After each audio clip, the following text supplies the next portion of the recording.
So does anyone have anything else to add? Artie, what do you think? I agree. I know when you snore, it means you really agree. It's only midnight. I'm gonna let you all go early. We've got a long day tomorrow, and I need you all fresh.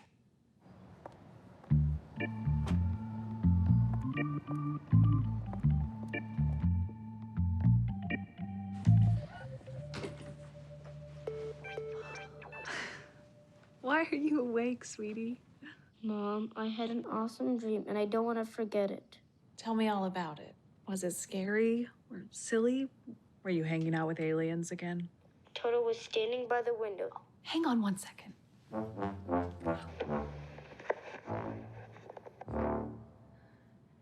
Okay, tell me about it, sweetie. So, Toto was standing by the window, staring at me in bed. Then, all of a sudden, he jumped out the window, and I ran over to see where he went. Wow, that sounds like a cartoon. No, it was like real life, and we were skydiving. And then I jumped after him. You did what? It's okay, Mom, we had parachutes. What color were the parachutes? All sorts of colors, and there were mountains all around us. We were getting really close to a big mountain, and it was getting chilly. I bet it was snowing. Yeah, it was snowing. Tons of snow. There were sleds waiting for us when we landed. I held onto Toto real tight. He was a little scared, you know, because all of a sudden we saw witches. Witches? Witches. Yeah, they were wearing red hoods and playing instruments. What kinds of instruments? Guitars, bass, tuba, trumpets, all the ones I liked. We were sleighing so fast, we went right into a forest. A forest like from our camping trip? Kind of, but this one was so dark and scary, Mom. Like in fairy tales, there were huge, creepy trees, and none of them had leaves. There was so much fog we could barely see. At the end of the forest, right next to a magic pond, we saw a cabin. What did the cabin look like? It was made out of wood and had a big chimney. All of a sudden, Toto started growing.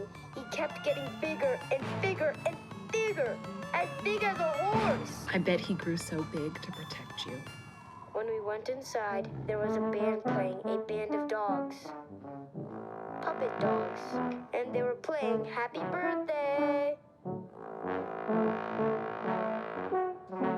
Wait, whose birthday was it? Yours, Mom. Did you forget? It's your birthday. You remembered my birthday in your dreams. That's the sweetest thing I've ever heard. I love you so much. Love you too, Mom. Night.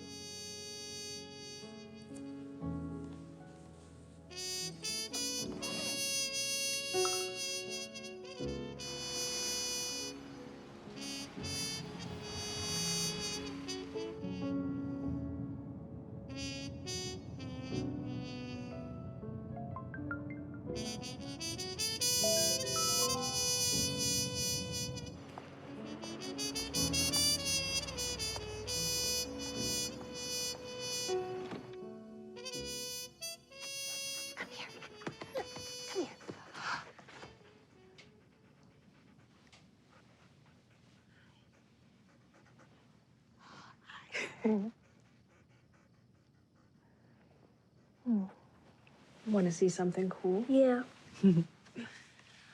I heard the most amazing story, and I wanted to make sure I didn't forget it. Oh, look at Toto. Whoa. Look how scary those witches are. They just give me shivers looking at them. Bring your stories to life in ways you can only dream. Introducing LTX Studio. Early access begins next week for waitlist members. Join now.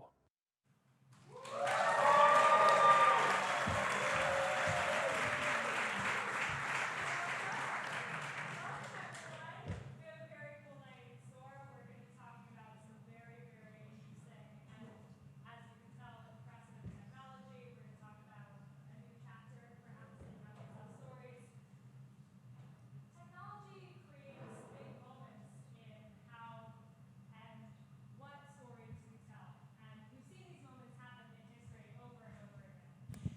And the stakes are high right now because I think we're in one for creativity and art.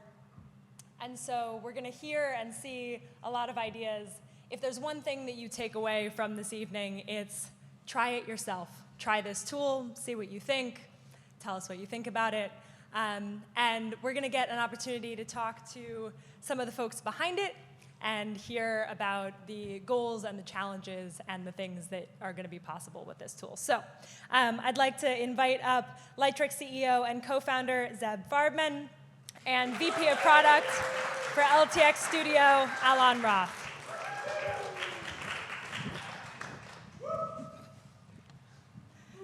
So first, I'd love to just get a sense of who we have in the audience. If you consider yourself a creative, maybe you're a filmmaker, maybe you're a journalist, maybe you're a marketer, would you mind raising your hand? Awesome, very cool. I think that maybe there will be some more hands raised at the end of this evening. Zeev, I'd like to start with you. What context do we need to understand in order to understand this moment? How did we get here? Lightricks at the moment mostly known as a company that creates content creation tools for mobile for actually non-professional creators. Our most known apps are Photolip, Videolip, and Facetune. But our journey as a company started like a decade ago actually in academia. Most of the founders of the company, and we have a big founding team of 5 people, were doing their PhD in computer science, and most of our research was somewhere on the border between computer graphics and image processing. And personally, I actually wanted to be in academia, but one of the dudes here in the crowd, yeah, I see him here, his name is Yaron, he's our CTO. He kind of started to convince me that we should consider other opportunities, and his argument was actually a very mercantile one. He told me, listen, if we were working so hard outside of academia, we would be millionaires by now. So that was the kind of first time that I actually considered, well, you know, maybe there is like a life outside of academia and we should consider it. And a decade ago, what happened is that mobile got to a certain point where like a mobile hardware, mobile GPUs became powerful enough to run a lot of the kind of image processing algorithms that before were only possible to do on kind of strong desktop GPUs. So we saw an opportunity to start create content creation tools on like this new amazing platform. And I would say 2 years ago, we had there's another crazy shift in the technological landscape with the advent of generative AI. In the summer of 2022, as you remember, DALL-E 2, Stable Diffusion 1.4, Midjourney got to a certain level, but it started to be clear that we're facing a technological revolution that's going to completely disrupt how content is created.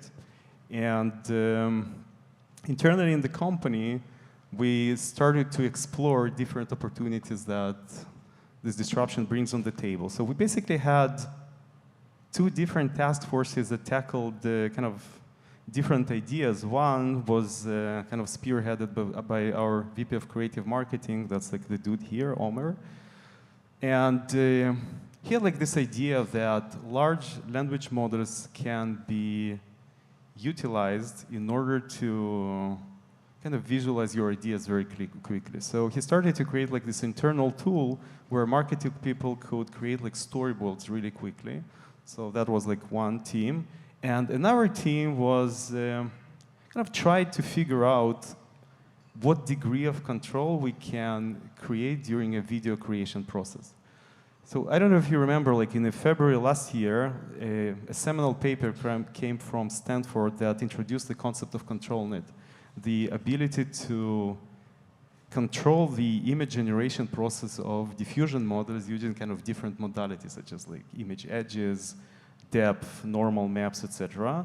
And we kind of tried to figure out if similar ideas can be applied to videos. And like one question that we kind of really wanted to answer, if it's possible to somehow manipulate the latent space of the diffusion models to control the camera. And at some point realized, yeah, it's actually possible. And that, like 2 of the scenes happened simultaneously. Omer and his guys introduced like this internal storyboarding tool. And the latent space and classical rendering people showed that it's possible to control the camera. And then we realized, okay, you can actually build something that's gonna tackle all these things simultaneously. And then other people tried, who tackled music and created a product called Beatlib, also kind of came on board. So for last year, we kind of worked really hard in order to wrap this whole thing together in a very consistent and a very performant user experience, right? Like, these two things are like super important to us. We want to create a system that renders things like really quickly, where you can iterate over ideas like super fast. So that's where we are. That's the context. Which brings us to LTX Studio. In a few sentences, what is LTX Studio? LTX Studio is a visual storyboarding, storytelling platform, right? And when we're discussing storytelling, it's like really important to realize it's not only about video generation. Yes, it's very important to realize shot and control it, but storytelling process starts with ideation. You need to have some kind of idea, and modern LLMs can help you flesh out this idea and to create a story out of it. Once you have a story, you can figure out, with the help of LLMs, how scenes are going to be, and then how going to be kind of shots, etc., etc. So the whole point of this platform to create like a one-stop shop where you go from ideation to the creation of your story. Alon, when your team was taking this on, what were the big problems you were trying to solve? So this latent space that Zeev just described, I mean, it's a very techy thing, so product people are not necessarily like open to it, so it was challenging. But in this type of product, we didn't have the privilege not to like dive deep into it and get familiar with all the parameters and settings that these models have. I think I'm super excited about like building the next generation of editing and creation tools for filmmakers and creative people on top of these like foundational models. So that's exactly what we're doing, and basically we try like, first of all, map the production and filmmaking pipeline and processes to understand how we can solve like real use cases and pain points that filmmakers and creative people have. So we start with it. We work with Ari on like making his visions come true. And I think as part of this process, it was crystal clear that creative people need control over the result. It's not like entering a single prompt and then you get a result, export it, you're done. It doesn't work this way. Creative people need control over the result. They have a vision in mind. They need to visualize it at the end. So I think LTX Studio is all for this. Yeah. As a creative person, I'm particularly excited about that. I feel seen. Thank you. You have a demo for us. Yeah? Let's see it. All right. So let's cover some topics. Cool. So LTX Studio, it all starts with a single prompt. This prompt is not like a description of a shot or an action. In LTX Studio, this prompt should be a description of a story with a narrative. It can be a sentence, a paragraph, a synopsis, or a script, but that's like the starting point. And then the story unfolds, and you get like to the storyboard view with all the scenes and shots, as you can see here, and then the creative process starts. So you start reordering things, adding new scenes, adding new shots, removing things. I mean, this is just the starting point of an exciting and fun creative process, I think. So the AI is there as an assistant in a way to fuel the creativity, to push creativity forward. And yeah, that's like how the story begins, let's say. Second thing here that we can see is that all these scenes and shots, they contain characters as well. And as Zeev knows, characters are a huge focus for us in LTX Studio. You can't really tell a compelling story without having consistent characters across the storyline. For this, we introduced the casting screen in the product. So in the casting screen, you can add new characters, you can customize the existing ones, you can change their appearance, their clothing, so change the gender or the age. And one of the most magical things in this experience, I think, is the option to change all of it after the fact. Like you are done outlining the whole story, you have the narrative in place. Now you just don't think that the age of the main characters actually fit, and you want to make her a bit older. So all you have to do is just change a simple prompt, and you are done. Like everything is updated immediately. And this is exactly the type of things and flexibility that we are trying to make accessible for our users. Yeah. More on this front of allowing like flexibility and features for our users. So I think on the scene level editing, it's pretty similar. It's not just for characters, but on the scene level, you also have like, I hope you guys saw it on the demos outside, and I encourage all of you to go there after the content stop. But you have like the scene parameters for each scene. So you can set the location, the weather, the lighting, and you can actually, like by changing a single prompt, apply it to the entire scene. And just imagine how hard it is for filmmakers and productions to travel all around the world just to take some shots with like location scouters and just to visualize how the scene is going to look like in different locations. So again, having this type of flexibility, it is super powerful for teams and filmmakers to just visualize their visions in different locations around the world. Okay, now we get to my favorite part. As a former VFX artist, I think this one it's still science fiction to me, mind-blowing thing. You are down outlining the whole story. Now you can just change the visual appearance of everything in a single tap. So if you start with a cinematic style, you can just change it to anime or clay or comics or 3D animation and just see the entire story with different visual styles. So when you just have a concept or an idea as a filmmaker, you can just type it in, create a storyline, and then see what type of visual appearance fits the best for your story. Cool. We discussed story level editing, we discussed scene level editing, but again, we want to provide our users with control on every aspect of the story. So of course, shot level editing is a huge focus for us. One of the goals that we set is to find as many controls as we can provide for our users to get to the precision that they need. So here we can see a few examples of our tools that will be available in the beta phase that is starting today. So here we can see like how users can change the angle of the shot or erase some stuff in it or add new things to the shot and then control the whole motion of the shot. So it's not just controlling the visual like initial image, but actually how the video is going to be generated. And Zeev can tell you how much focus we put there and a lot of effort. We invest a lot of our efforts in like providing these type of motion controls. It's going to continue. We're going to expose more and more things that users can just use. I'm just thinking about how much effort it's going to save on the I mean, this is all of this. There's so much work that goes into making any of these small changes. Indeed.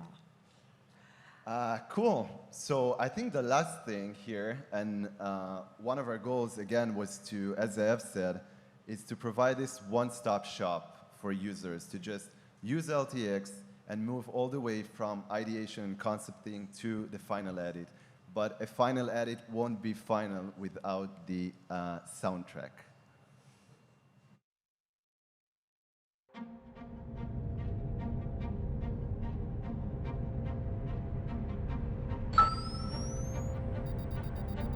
Let's get out of here. Let's stay here, actually. Not just yet. A little bit more, please. Okay, so sound. I mean, LTX Studio provide also control on the sound of the video. It includes the background music, the ambience, the sound effects, the narration. Everything is tailored together into the final product, the final piece, again, from ideation to the final edit. And that's, I think, the journey of like LTX Studio. Yeah.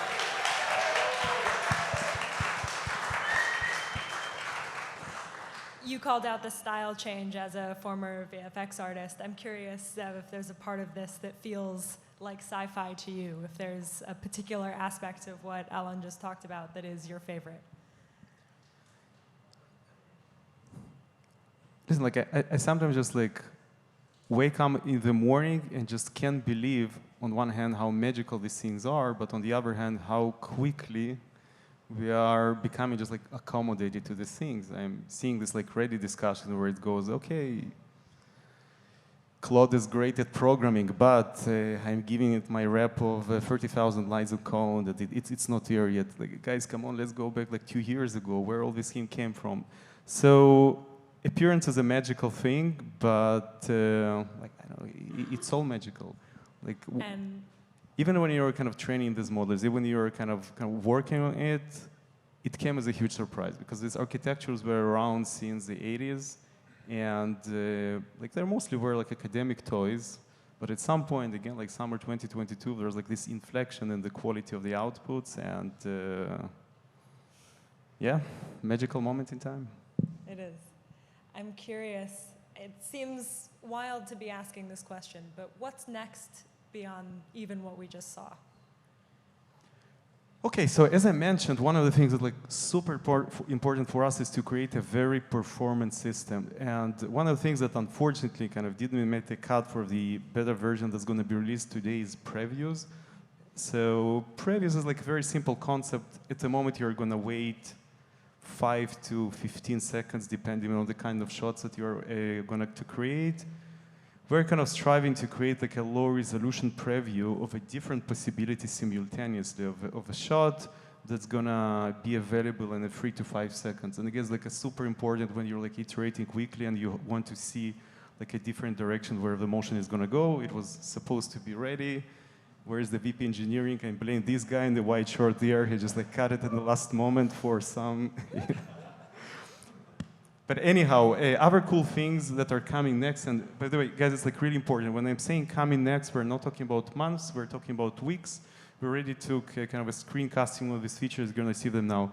One that's, I think, like really useful, maybe it's not a very flashy one, is the ability to create variations after you already created a shot, right? So look at this example. Okay, we're getting like this panning motion, but in the end, something is like really weird with our characters, so we're going to very quickly generate kind of a bunch of variations. You're going to be able to manipulate the different parameters. Like, for example, you're going to see that in some of the variations, there's like an interesting kind of background motion going on. In the other, you're just going to see like this small difference in the facial expressions. So again, maybe not a super flashy feature, but once you actually start working super tone to one, sometimes you're like getting shot, it's almost okay, but not exactly there yet.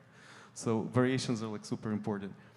Another thing in here, and I need to give you some background, we discussed how control is important, so we're trying to figure out how we can give our users more control. So one of the ideas is at the moment in the system, you're kind of working with initial frame that conditions the system to create the video.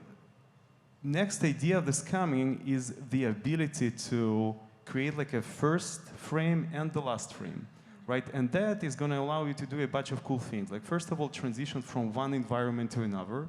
And like these kind of shots are kind of complicated at the moment because, again, since our system are typically like text-to-video system are conditioned on the first image, they're typically kind of in the same environment. So that's going to resolve that.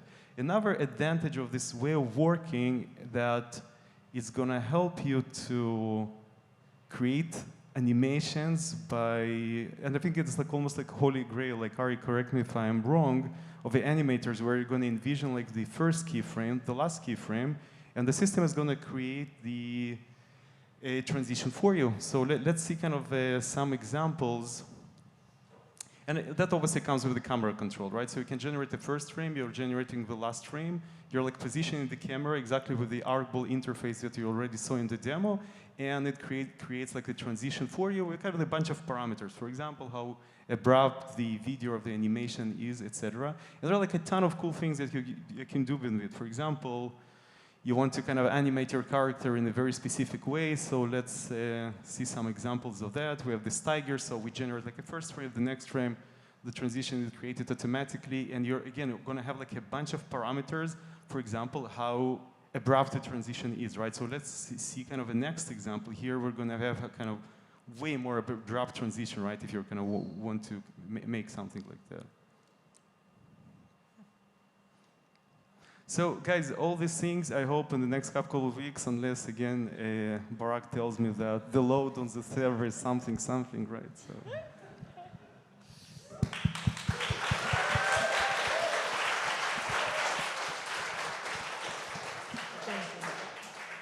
Well, congratulations. This is such a big moment for you and for the team. I'm curious, what are you most excited about from here? You want to start? To me, it's like watching people playing with LTX Studio. I mean, for the first time, like watching, we did like work with like advertising agencies and production houses and directors that we worked with while we defined the product and actually made it. But still, like watching more users use the product, I just can't wait to see the results and how they play with it. I'm completely with Alon on this one. Like a long time ago, when we kind of started the company, we're like discussing with Yaar what actually we're doing in life, right? Because there are like a ton of creative people here, and we are not. We are making tools for creative people. So the metaphor we came up with is that, okay, everyone knows Beethoven, obviously. The guy wrote like an amazing music, but someone like created the piano for him, right? And he was also like a cool dude, probably, right? Because Beethoven was able to create a pretty cool stuff on top of that. So that's our mindset, right? When we're seeing the things that people are creating with our product, it just feels incredibly satisfying. Amazing. Well, some of those people I'm sure are in the room right now. If y'all have specific questions that you'd like to ask either of them, they're going to be hanging out at the demos right after this, so you'll be able to ask them directly. Thank you both so much. Thank you. Don't stand up. We have a bunch more coming for you. We're going to swap out the stage for just a moment, but there are a lot of incredible people here, so what I'd like you to do is turn to the person next to you and ask them how they think a tool like this might change what they do. What do they do? How might it impact them? What are they excited about? Talk amongst yourselves, and we'll be right back.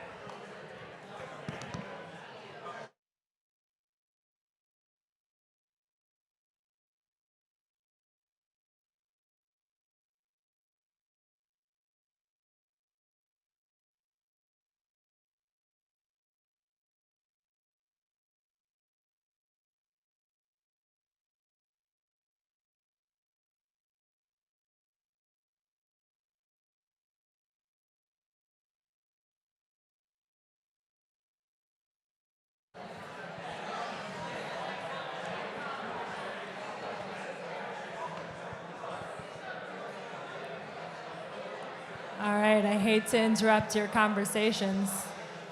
Sorry to cut you short. We'll let you get back to it after this. You've been talking about the conversations. Yeah, all right. Everyone's just curious about each other's creative work. This is what we're here for. So, you've talked to each other a little bit about your creative work. We're going to hear from some incredible industry leaders on what they're doing with the tool, how they're using it, what they're excited about. I'm here with director Ari Folman. Ari is a Golden Globe winner and is Oscar nominated for his animated documentary, which is incredible, that y'all should all go watch, Waltz with Bashir. He directed live action and animated film The Congress, among many, many more, some of which he's going to tell us about. And with him, creator Tim Simmons. Tim founded Theoretically Media, a channel dedicated to helping people learn AI tools and think about the future of filmmaking. Welcome, both of you. Thank you for being here. Thank you.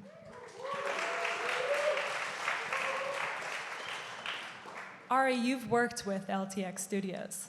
What was it like? What did you find? How did it change your creative process? Well, first, they're really the nicest people I've met for a long while. Really cool people.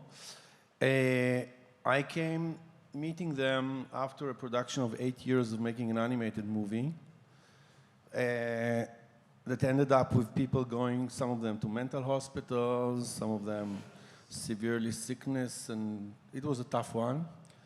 And we had a few dreams. One of them that someone will take from us all the in-between work in animation, when you have like every second 5 keyframes that your top animators is drawing, and then the factory work of the cleanup and the in-between. We thought it could cut 3 years of the production. And so I came for this first. And the second thing was that these very talented people will create tools for pre-production. That's my dreams.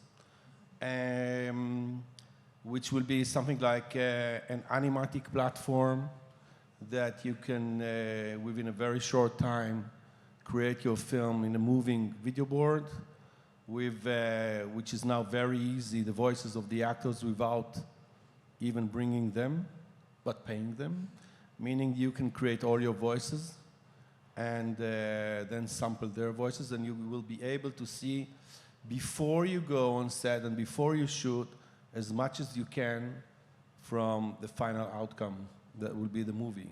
I think this is a dream tool, not only for every film director or TV director, but for every studio as well, because at least they will believe that they minimize the risks.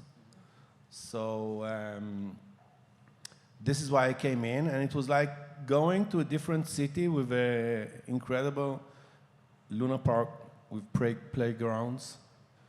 And what I found out is the pace that things are happening is kind of insane. I think like 3 weeks ago, the witches couldn't play the guitar. They could hold the guitar. And it wouldn't be an exaggeration to say that the trumpet witch had 6 fingers, okay? And here she is playing. And whenever they tell you tomorrow she will have 3 fingers, it will work, then it works. So it really is progressing. It's so fast. Everything's moving. As we speak now, it's, this part is really amazing.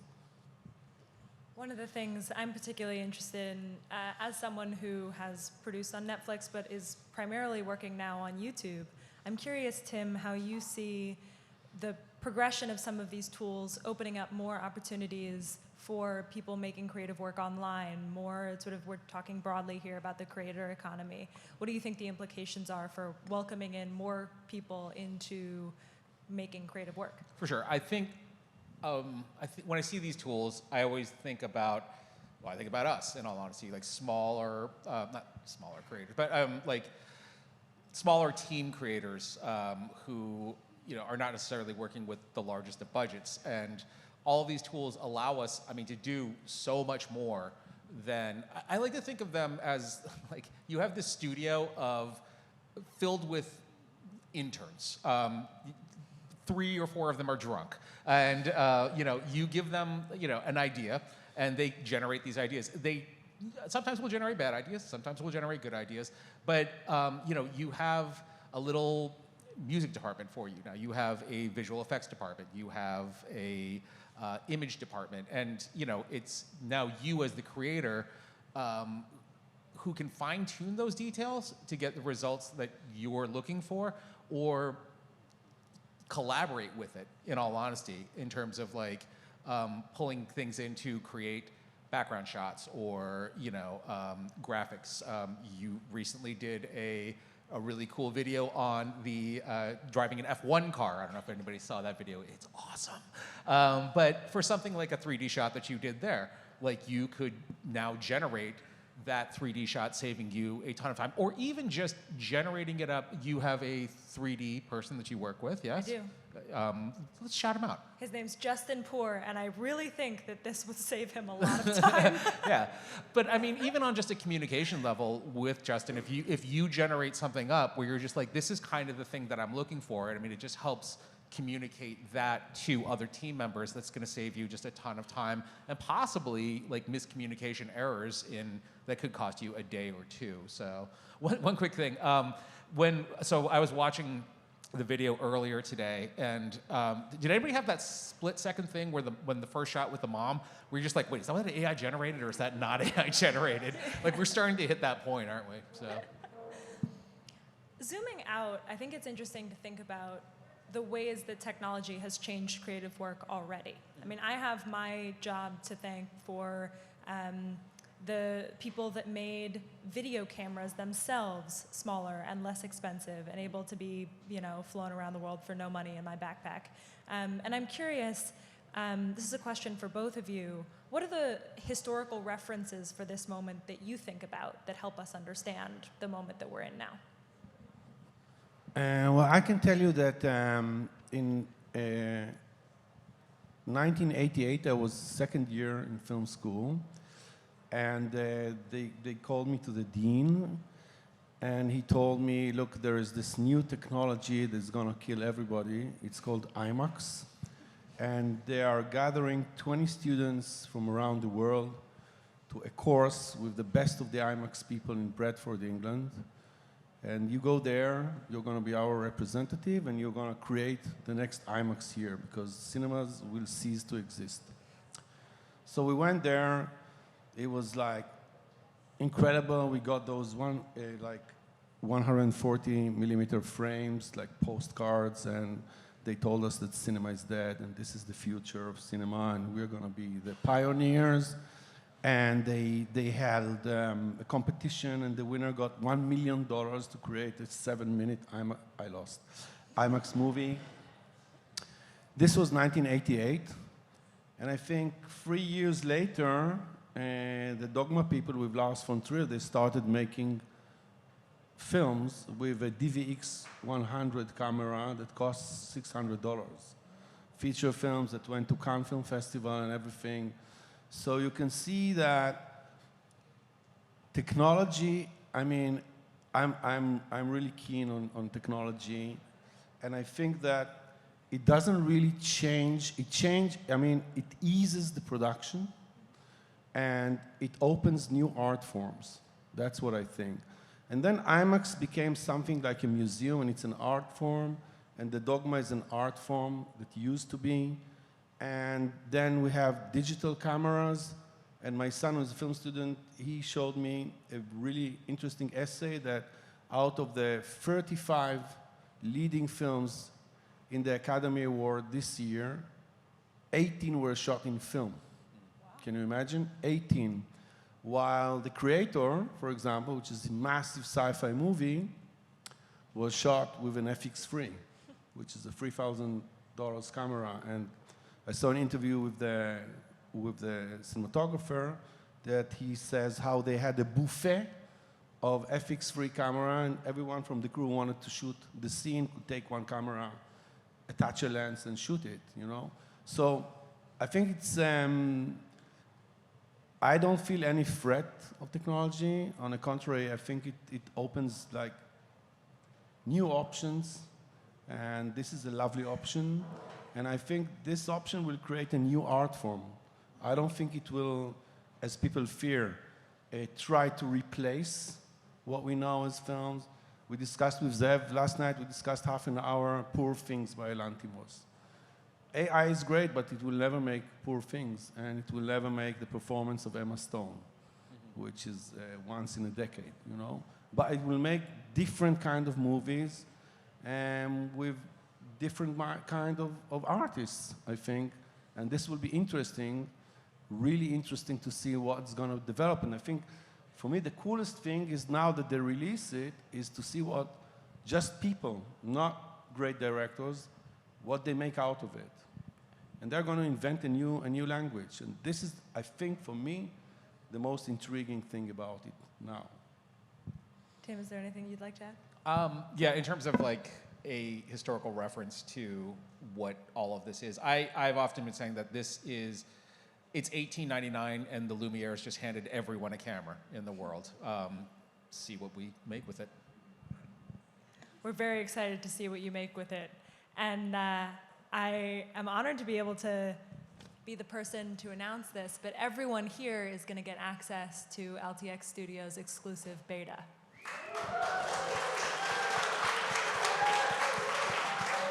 So you'll be able to play with it yourselves. So with that, thank you both so much. We'll stop here so y'all can talk to each other. But the most important thing that I think is important to stress is try it out yourself. See what you make, see what you learn, see what you can do, and it's only going to get better from here. So thank you all for coming.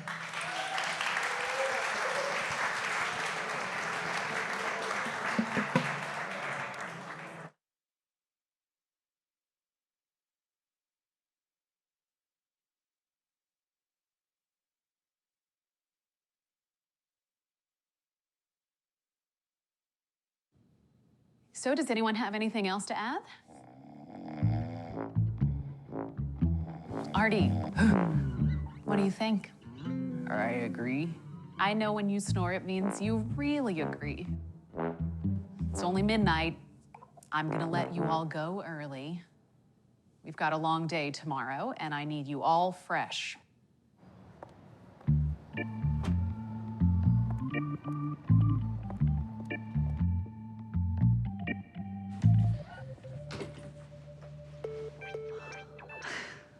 Why are you awake, sweetie? Mom, I had an awesome dream and I don't want to forget it.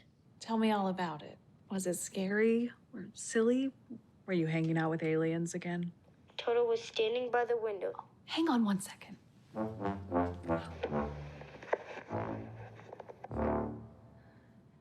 Okay, tell me about it, sweetie.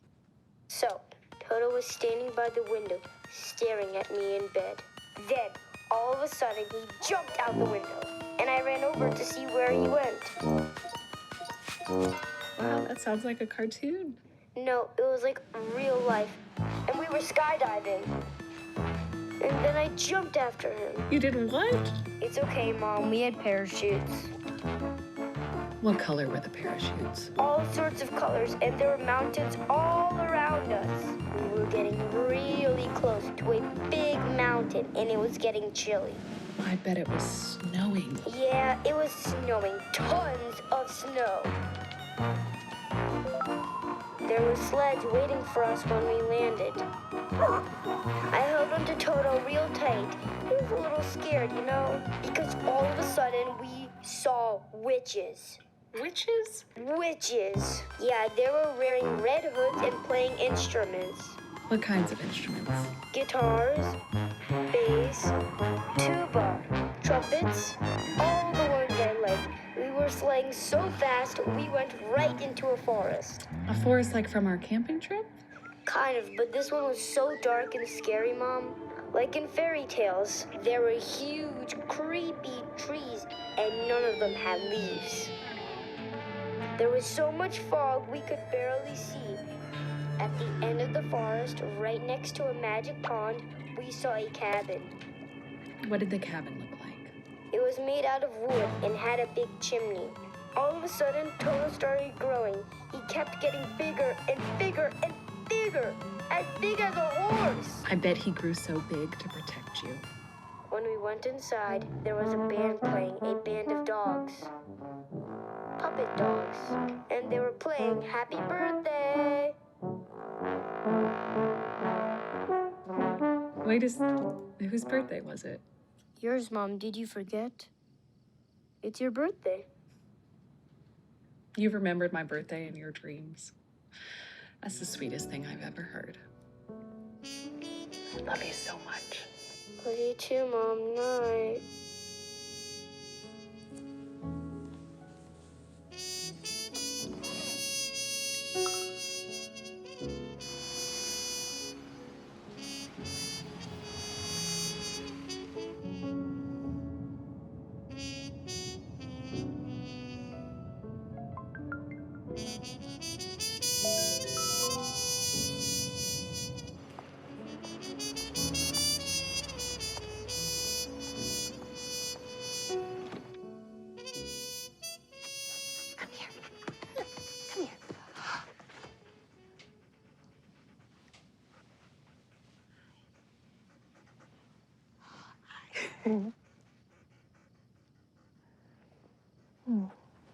Want to see something cool? Yeah.